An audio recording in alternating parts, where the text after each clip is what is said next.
Bonsoir. Ce soir, je voulais vous présenter un livre. Un livre dont je vais faire le compte-rendu sur mon blog tout à l'heure. Et je voulais vous faire la surprise. Donc, le livre est à l'intérieur de ce boîtier. Et donc, vous est présenté par le slip français. Alors, quel est ce livre? Je vais donc ouvrir la boîte. C'est pas compliqué, ouvrir une boîte. Hop, voilà. Je sors le livre. Et donc, nous avons donc un livre aux éditions D18, Sarah de Joyce Carey. Donc, c'est un livre qui fait 316 pages, qui a été achevé d'imprimer sur les presses de Cox Weinman en Angleterre. Dépôt légal, février 1986. Alors, je vous lis la quatrième de couverture, parce que, évidemment, aucun d'entre vous ne connaît ni cet auteur, ni encore moins ce roman. Alors, qu'est-ce qui est dit en quatrième de couverture? Du monologue percutant de Sarah Monday surgit un portrait turbulent, celle d'une femme tour à tour fière, modeste, lascive et pourtant pure. À suivre cette Moll Flanders moderne, dans son escalade des degrés de la vie, le lecteur risque son souffle, il y gagne la lecture d'un chef-d'œuvre. Collection dirigée par Christian Bourgeois. Je signale, je ne sais pas si vous voyez bien la couverture, qu'il s'agit d'un détail d'un tableau de Child Assman, qui date de 1888. Je me suis renseigné, donc c'est un peintre américain, impressionniste, qui fait de très belles toiles. Ça m'a permis d'ailleurs de découvrir ce peintre. Donc Joyce Carey est un auteur irlandais.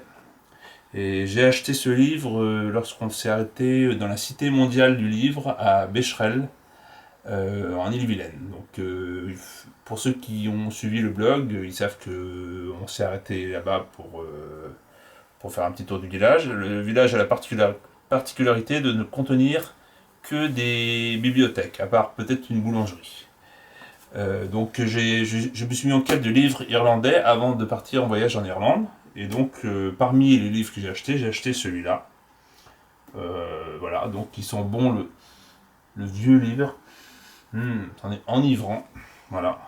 Donc, pour ceux qui sont de la nouvelle génération, peut-être qu'ils ne connaissent pas en fait ce type de livre, ceux qui lisent sur tablette et liseuse. Comment que ça fonctionne un livre papier? En fait, c'est bien simple, hein. Vous avez une première page. Sur vos liseuses, vous avez des écrans. Ici, vous avez en fait autant d'écrans que de pages. Autant de pages que d'écrans, c'est pareil. Donc, au lieu de tourner avec votre doigt, là, il faut hop, hop, hop, hop, voilà. Donc, ça vous fait un truc un peu plus épais. Et il vous faut aussi, donc, pour savoir où vous êtes arrivé, un marque-page. J'utilisais un marque-page que ma fille m'avait fait, mais que je n'ai pas avec moi. Donc, voilà, admettons que vous êtes arrivé à la page 168, par exemple. Vous mettez votre marque-page, voilà, et puis comme ça, quand vous reprenez votre livre, vous savez où vous êtes arrivé. Hein. L'idéal dans ce genre de livre, où les chapitres sont courts, c'est de finir un chapitre, de ne pas arrêter sa lecture en cours de chapitre. Quoi. Voilà. Donc c'est ce qui se faisait avant, donc des livres comme ça. Donc au bout d'un moment, c'est vrai que quand vous aviez beaucoup de livres, ça commençait à faire une grosse bibliothèque. C'était ça l'inconvénient en fait des livres papier. Maintenant, avec les liseuses et les tablettes, évidemment, on peut avoir 10 000 livres sur sa liseuse et puis ça prendra toujours la même place. Donc voilà. Et quel est l'avantage du livre papier? En fait, il n'y en a pas beaucoup.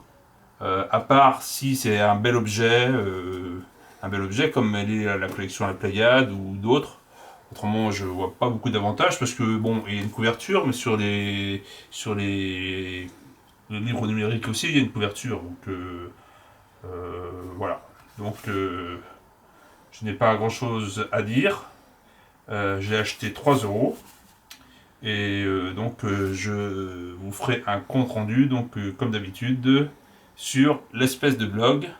Et donc, je vais remettre en attendant le livre dans son boîtier, là où il va très bien, et vous souhaiter une bonne soirée.